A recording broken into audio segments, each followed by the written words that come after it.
Hi, welcome to my website, atlasbible.com. My name is Edgar Soltero Flores, and I hope that when you come to this website, you walk away with something more meaningful to your understanding of the Bible. There are different scrolls or different writings in history and in church that influence or provide spiritual meaning or some kind of relevance between the human experience and the divine experience. And I think that by categorizing those things into three topics, the topic of book or scroll, and the topic of continent, and the topic of era, will benefit you to see how these things are interwoven. That the book is not just an abstract piece of literature or something with ideas, but that there's a physical, incarnated place, like a physical geographical thing, like an artifact, somewhere that you can go to, whether it's in person, like getting on a plane and flying there, going on a hike, meeting someone somewhere, or using Google Maps or YouTube or some kind of other media to see it for yourself, something that's tangible. So, in short, tracing the journey of the Bible and church through history with time and places marked, I think will add depth, breadth, and meaning to your understanding of holy writings, or at least literature that people who read the Bible used in the last, for however long they've been. I think it's been about since 5,000 something BC, so about 7,000 years or so. But whatever tradition you have, whether it's Western or Eastern, Northern or Southern, I try to incorporate different elements of the variety of traditions. But I do have a focus or inclination on the Eastern Orthodox, or more of an Eastern or a non-Western source. And I hope that this website, as you take the time to go to the homepage and like see whether the little definitions or the catalogs or the legends that I put on there to help you distinguish how to use these words in these different maps or icons, images, things inside of each topic, that it benefits you for that, for connecting everything, to see how it's interwoven. You're also welcome to go to the contact menu where you can send me an email. And then if you have a specific question or something isn't making sense, then I can answer it. I'll also post this on YouTube so that you can put like if you think it's a common question or something that I might have missed or could clarify better, you can put it on there as a comment. And then when I respond to there, that way the same response can be published to multiple viewers. Thanks for taking the time. And I'll try to put timestamps on my description so that you could just click or forward to whatever's more meaningful for you. Welcome to my website. My name is Edgar Soltero Flores. I, with the help of other people, put together this Atlas Bible. My main purpose or hope to benefit you or whoever the student, the viewer, the audience is to have a site that gives a high-level tracing of the journey of the Bible and church through time and place. And how I use that is I use that with Google Maps and with other PDFs or formats that can help visualize three aspects of the church and the Bible. So I'll present my website and I'll try to make this video into three parts so that you can be familiar on how to use the website. So in the first part, I want to point out that up here there's a directory. There is the book, the era, and the continent. So as you navigate the site, I want to recommend that you have three different tabs open on your computer. For example, I'll go to book first. And when it gets there, you'll see that there's going to be each tab will have a high level view. And then when you want to expand on it, it'll have specific, where it says more info, you click on specific things for that topic.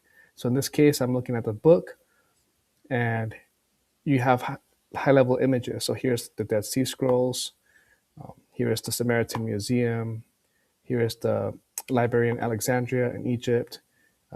St. Catherine's Monastery in Mt Sinai, and it just keeps going for like high level pictures.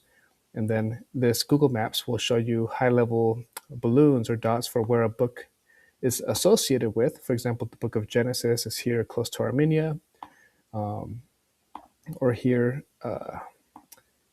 towards Mount Sinai is the book of, I think it's Leviticus. Let me see. Yeah, Leviticus scroll 3. So as you see each of the balloons, you'll notice that there'll be a title for a book, like the Didac or Didache, scroll number 112. And so then when you want to look down at that place, you can either do a Control F and say Leviticus, or say John of the Ladder, or you can type in the scroll number, like scroll number 49, Wisdom of Solomon. So that's a way you can use the book section. And then that way, when you click, after getting the high level view with the pictures here and seeing the balloons on the map to get an orientation of where these books move, their time and place. Let's say here I go, for example, to Leviticus. You click on more info.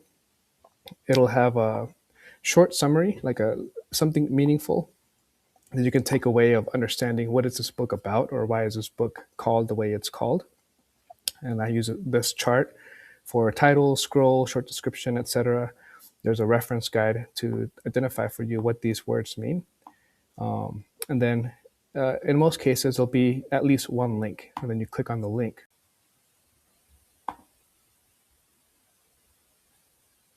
So in this case, it's showing some information on Leviticus, major themes, background, outline, some other stuff related to it.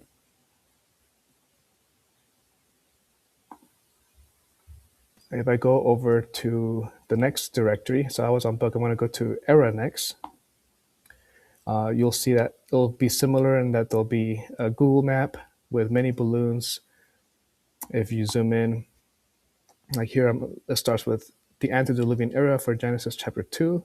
It's got an approximate location in Mesopotamia of where that book is associated with. This other one is for after the flood or post-Diluvian era for the book of Job, which is in a place in Jordan, which at the time was called Edom or Edom. Here in Mount Sinai, I'm going to refer to Mount Sinai just to help you see the benefit of having 3 tabs open. You'll see that the Torah or Exodus chapter 21 is attributed to that location. In other words, the Torah was not written, or like the 2 tablets that God gave to Moses on Mount Sinai didn't happen in Morocco or in Babylon or in Corinth. Like there's some of these books have very specific chapters that identify a location. Like for the Josephian era, Genesis chapter 39, there's a place called Goshen. Goshen is in the east side of Egypt or east of Cairo. So sometimes starting off with the high level views will be beneficial to you to get an understanding of what are these books, who are these people, what are they doing in time and place. And then scrolling down, when you see these charts, like here I have this high level view of the eras.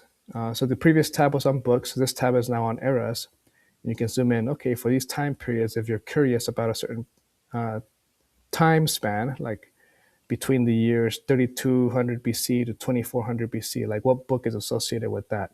And then you can see, okay, Genesis chapter 10, post-Diluvian era. And then it just keeps going all the way through most of the Bible and then past the Bible into other things like the New Testament or writings of the church and the expansion of the church into the Americas. So you'll see here the legend for the coloring of the blue and the red before Christ, after Christ. The connectors are alternating between green and orange to just help you visually find something like a topic like the Hesychast controversy. And then that way you can connect it to a time period like that happened around 1200 AD. So the meaning of these charts can then be expanded into specific maps.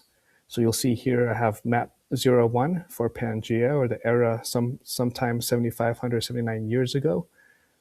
And then as you keep scrolling to the right, usually I'll identify a book that's talking about that place.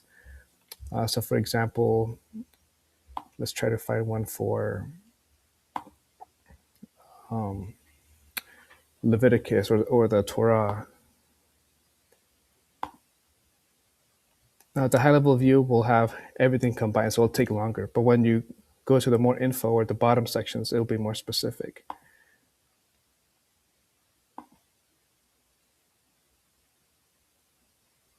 Okay, this one, point of interest, Jordan. Moses is born in Goshen and later travels to Midian, then Mount Sinai, then Then he travels to Jordan by the Gulf of Aqaba, reference Exodus scroll or Exodus book chapter 2.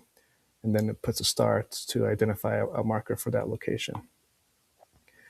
So the high level view will put stars or some kind of symbol so you can reference.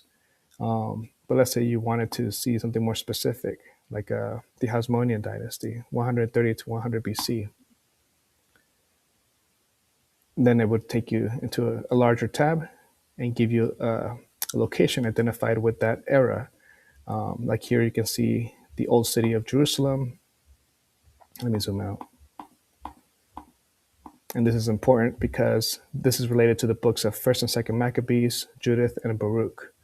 So the era is now being connected to a place. And sometimes I'll have images. So you'll notice that most of the time you'll either see AI produced images or things that I got for free from Unsplash or Wix or Wikipedia or some kind of source that lets me use images to convey the meaning of the book or the theme of the era.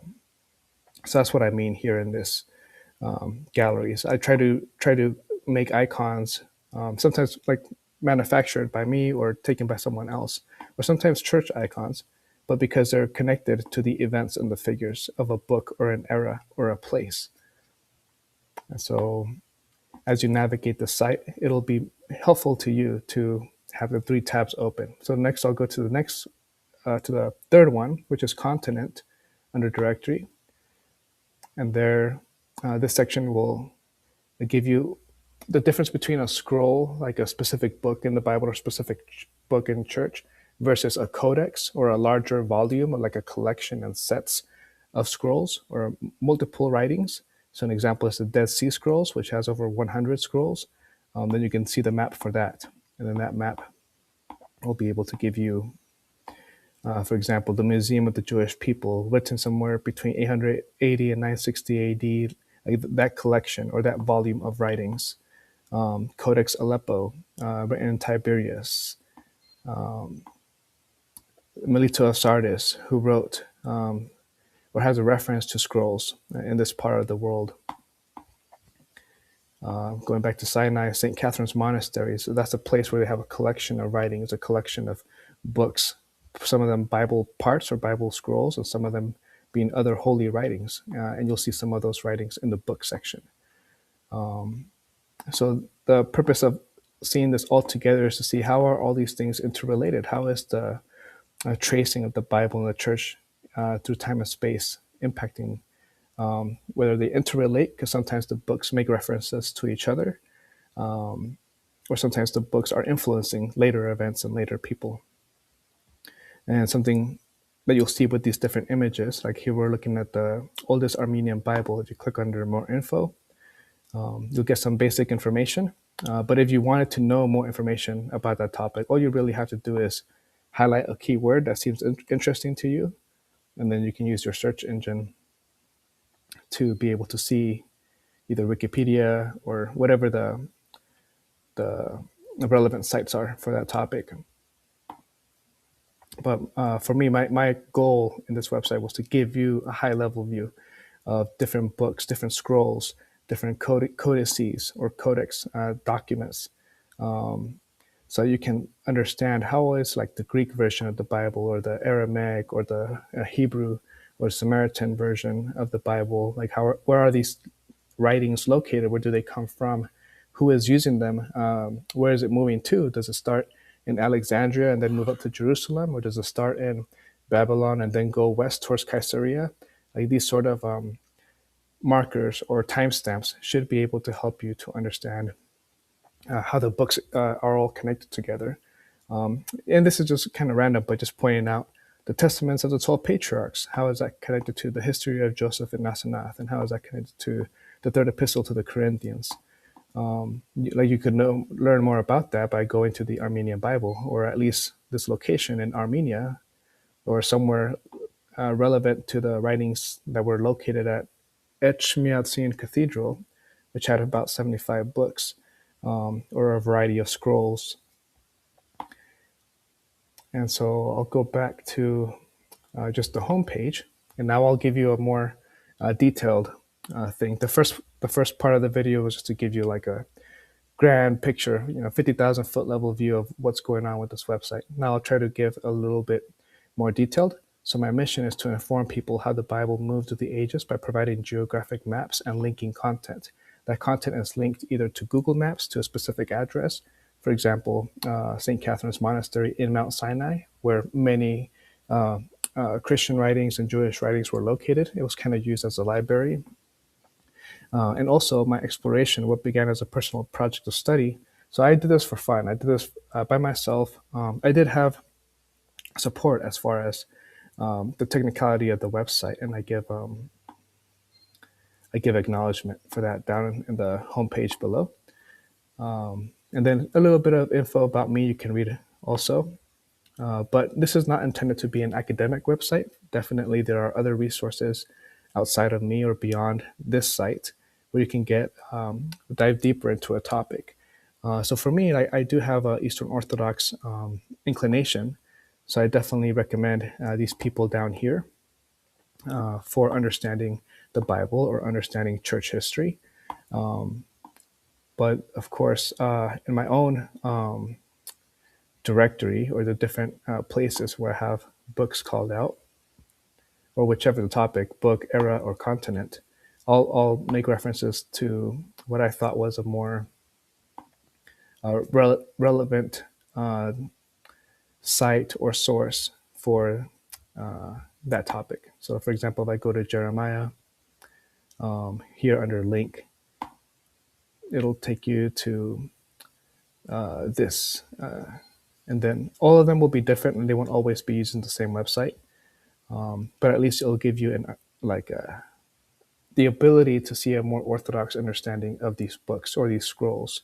Just because I live in California and I notice that the majority of people either have little to no knowledge about the Bible, or if they do, they have what's called an evangelical or a Protestant understanding of the Bible, which is a Western development that started in the 16th century.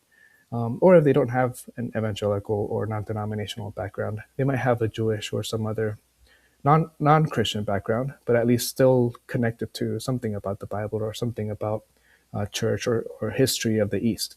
And so in this website, I do want to put more emphasis on the East.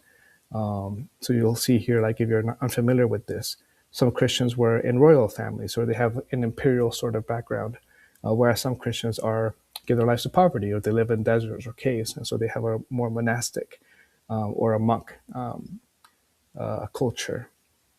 And so I try to include a variety of sources, but I do have an inclination towards Eastern Orthodox sources. So I would guess that about 70% of the sources have more of an Orthodox mindset, whereas the rest of them might be something that's not related to the Orthodox, but still related to the topic. For example, the Samaritan Museum, like that would be by the Samaritan people. It's a different culture, but they would have their own website and their own language, but still very meaningful information regarding the 5 books of Moses, or the Abisha Scroll, which is located here in Shechem, in the synagogue in Nablus. And so for those who, you'll notice sometimes when you click on the bubbles, it'll take you to an actual address. And sometimes it won't, because some of the locations either don't exist or they don't have the ability for me to put an address, like a formal address. So sometimes I had to put coordinates, like longitude, latitude. So it won't always take you specifically to the place. So you might have to do a little bit more work. Like here, I clicked the link button, but it didn't. I have to work for it, right? This place, Har Brakha. And then in Har Brakha, now as you zoom in, you get close to the Samaritan Museum. I think for this particular link, it might not be a very good example. So I'll just type it on the search engine. Samaritan Museum, Nablus. Okay, great. So here's where I was trying to go, the Samaritan Museum.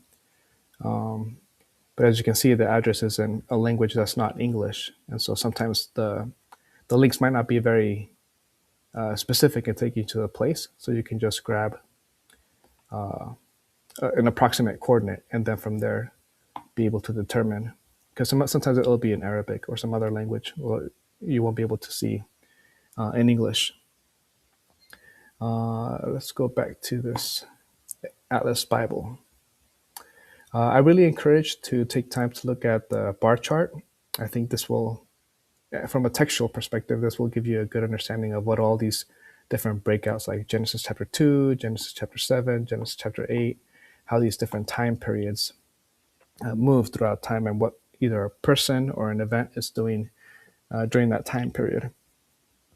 And my goal was to go from the beginning, meaning from the biblical understanding of the beginning, the creation of the world, till today. And today is January 10, 2026. But when I started the project, it was 2025.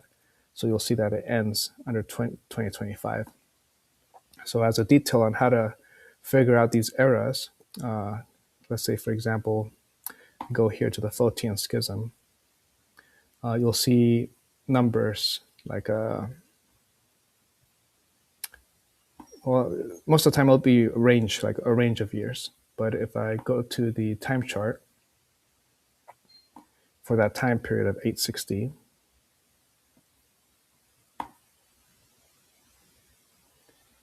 you look over here, kind of go up to over here. There's like 1, 2, 3, 4, 5, about 5 or 6 things happening within that time period. So you see here the Photian Schism and cardinal system. So then when you go and look at that time and place, you can see other collaborative or things happening simultaneously during that time period, as far as the people or the books that are influencing some kind of development in the Bible or in the church. I will go back to a book because I want to show you how to do the math.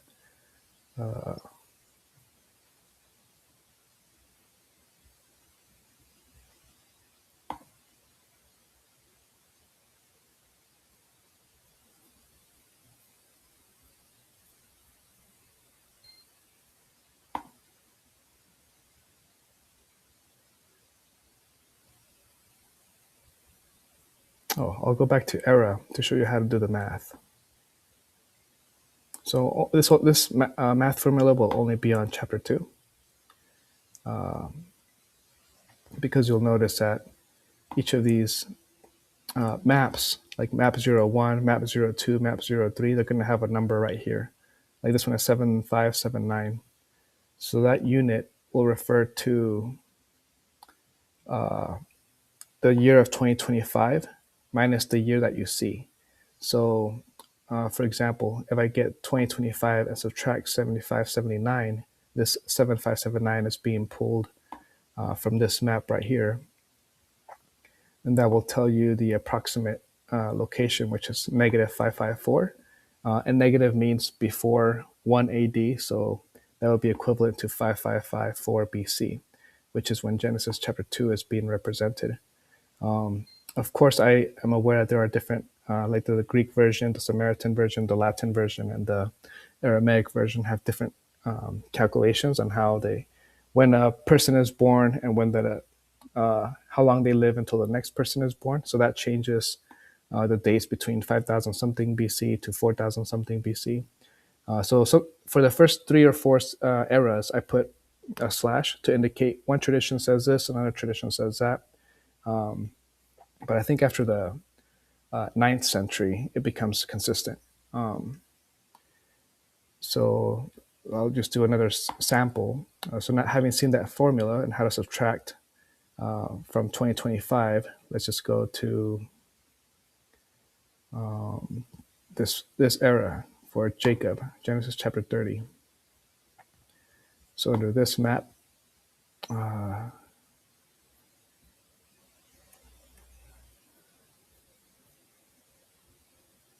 you'll see, or it wasn't on the map, but it was here in the range years. 2064, Genesis chapter 30.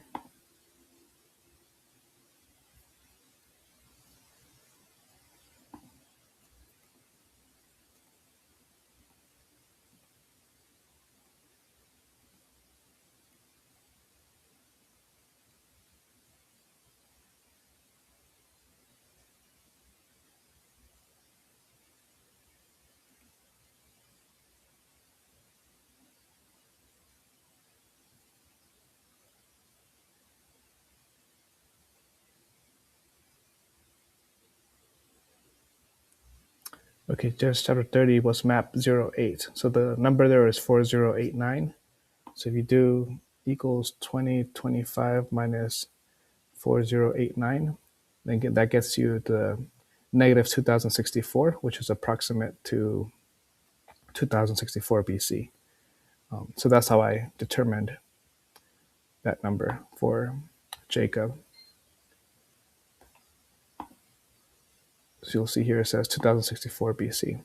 So all these numbers, when you're looking at the map under the overall eras, that's how you determine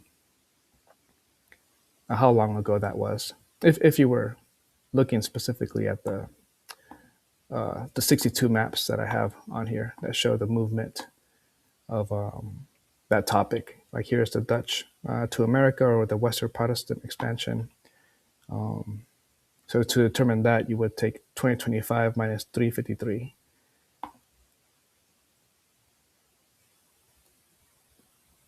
And if you have any questions, you can also email me and I can give a more suitable explanation to whatever it is that you're trying to understand or how this website could help you, or pointing things out about how to use the website.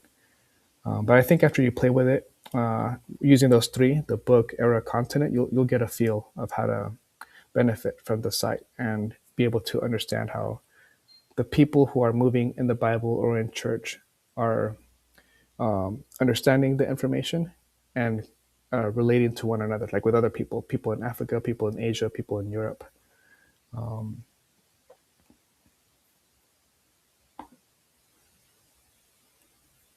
As the final example, I'll have here map 48, which is related to the Masoretes and consuls from 650 to 950 AD. So here the number is 1145. So what you do is, or what I did was do equals 2025 minus 1145, and that gets me 880. So 880 is within the time range of 650 to 950. So that's how I was able to put a sequence to these, because if you notice it goes from map 48, that came from map 47, that came from map 46, and it continues like that for the reason that I needed to put it in some kind of order, even though I know that sometimes there's overlap or things are happening simultaneously as other things.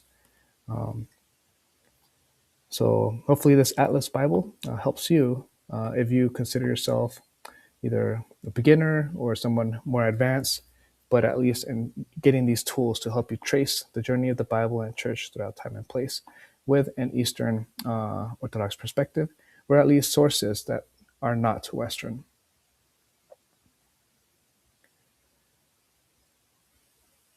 And as a final, I do have two other links. One is this My Personal Thoughts, which is a YouTube channel.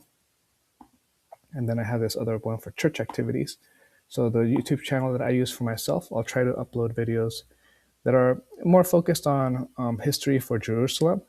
So you'll see here I have some videos on John II, who was Archbishop, the 42nd Bishop of Jerusalem, and I have an analysis on one of his writings, or Pavlios and Juvenal, the 43rd and 44th Bishops of Jerusalem. And I'll try to keep going from the first bishop, which was James the Just, over to today's bishop or the patriarch, who's his beatitude, Theophilus III. And so as you go through, I think the other site, the Atlas Bible, it'll help you see, like, where do these people come from? Why do they dress like this? What books do they use? How do they manage this information, and what do they do with it? And then for my church activities channel, it's called St. James Pray For Us. This one is more specific to my local church. It's in Milpitas, California. It is part of the Jerusalem tradition. So in the Orthodox Church, there are a variety of dioceses. So there are different traditions, and this one specifically is more on Jerusalem, because that's where the priests were ordained by the Church of the Holy Sepulchre. So I'll have videos more related to the church. But under the playlist section, if you go under playlist, you'll be able to see some of the feasts or festivals, some interviews, some hymns, some meetings of the saints, traditions outside of the Bay Area for the St. James website. And then for my own, which is the St. Isaac Pray For Us, I'll have a similar thing with the playlist. And this one is where I'll put more of the content for Atlas Bible. but you'll see writings of the saints, and I try to organize it by time period, sort of to match the style of Atlas Bible, that for a certain range of time, like who are the people writing, what are they writing.